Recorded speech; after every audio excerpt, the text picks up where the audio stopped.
Hello everyone, this is Professor Mukhtiar Abbasi and you are watching my YouTube channel FEC English. Today we are going to learn something more about a sentence. In our part 1 of sentence, we talked about subject and predicate. That was our part number 1. In part number 2, we are going to discuss the elements of predicate. A predicate or a normal predicate contains verb, object, complement or adjunct. But in this video, we will be covering verb and object. What is verb? The function of the verb in a sentence is to show action, state, being or a state of affairs or existence, and in some cases, position. And verb is also the part of predicate. So let us discuss these all functions of verbs one by one. In my first sentence, the wind moves the leaves. The word moves is a verb in this sentence, which is the part of a predicate, and it shows action. In sentence number 2, you look gloomy. Here the word look is not used in the sense of activity, but in the sense of state of affairs. So, you look gloomy may be said in other words, you are gloomy, you seem gloomy. So, here the verb look, which is the element of a predicate, shows state of the subject. And then sentence number 3, the students are in the ground. Here the verb are shows being, means existence or presence of students in the ground. So here the word are shows being. Then in my last sentence, that is fourth one, I have a present for you. Here the verb have, which is in green words, shows possession. So, verb is actually an element of a predicate, and in the sentence it shows action, state, being and possession. The other element of sentence is object. What is object? Object of a sentence can be noun or pronoun. But when the noun or pronoun in a sentence receives the action of a verb, we call it object. Like, he closed the door. Here, he closed is the activity and the work was done on door. He did the work of closing and the effect of closing was on the door, so the door receives the action. That's why in the sentence we will call it object, which is one of the elements of predicate. Number 2, the other function of the object is that noun or pronoun after preposition. In some cases, some nouns or some pronouns, when they come after a preposition, so they are influenced by the preposition and they are called object of preposition or object to preposition. So in that case, those nouns or pronouns are also considered objects in English grammar. Let us understand this thing also through the examples. They were going to college. Here the preposition is to and the preposition has effect on the word college. So college will be considered object, but not object to the verb, but object to the preposition. I'm talking to you. In the first sentence, the object to preposition is noun, but in the second sentence, object to preposition is pronoun. So I'm talking to, here to again is a preposition and it influences the word you. So you in the grammar will be considered as object, but not object to the verb, but object of preposition. Then we have different kinds of objects in English sentence. Let's also discuss them too.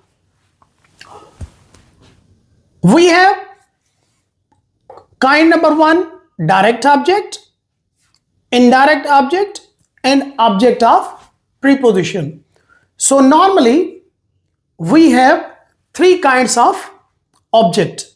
So let us also discuss them one by one and understand them properly. What is direct object? Direct object receives the action. It means if a noun or pronoun is used in a sentence and some work or activity or action is done on them, that is called direct object.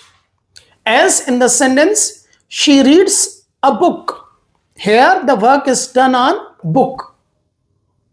And what work is being done on book? That is reading. So book receives the action of reading. That's why we will call it a direct object. Indirect object benefits from the action of verb or from the verb, means it take benefit.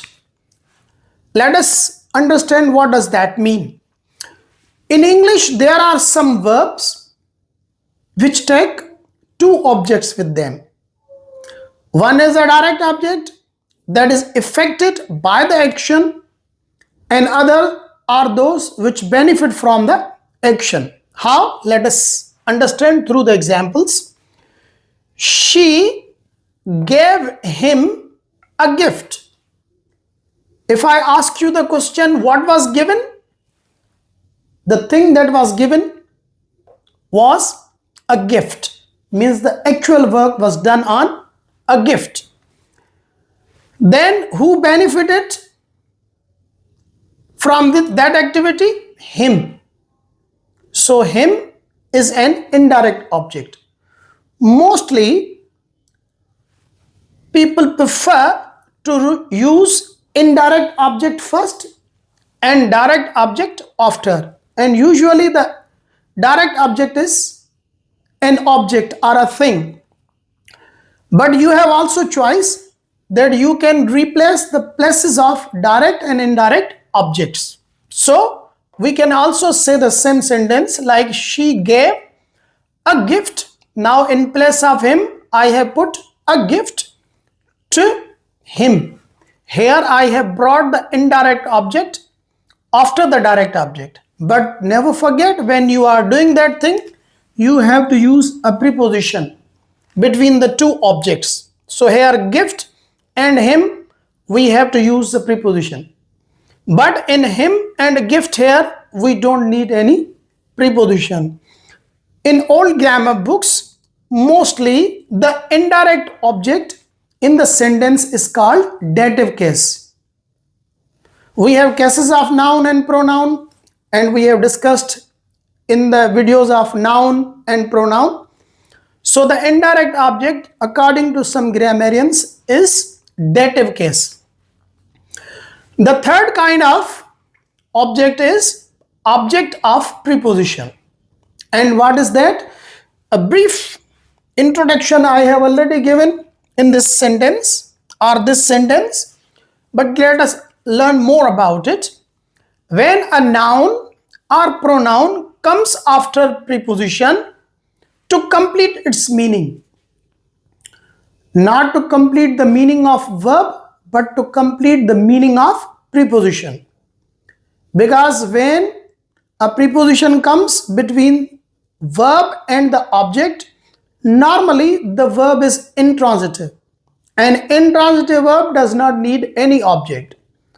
When we add object with intransitive verb, then we have to put preposition, and the preposition gives incomplete meaning unless we add object to it. Let us understand it through the examples. She sat on the chair. So here on is used before the chair. So chair is not the object of verb but object of preposition. The book is under the table. Here table is object but object of preposition, that is under. They walked through the park. Here park is object but not object of verb but object of preposition, that is through. He is talking to us. Here us is object and object of preposition to. As I earlier told you that without object the meaning of preposition is incomplete. Let us also understand that thing through these examples I have written in the end. That is, they walked through. If I only use they walked through, no object after through, the meaning of through is incomplete. But if I remove through, I say they walked, the sentence still gives the full meaning.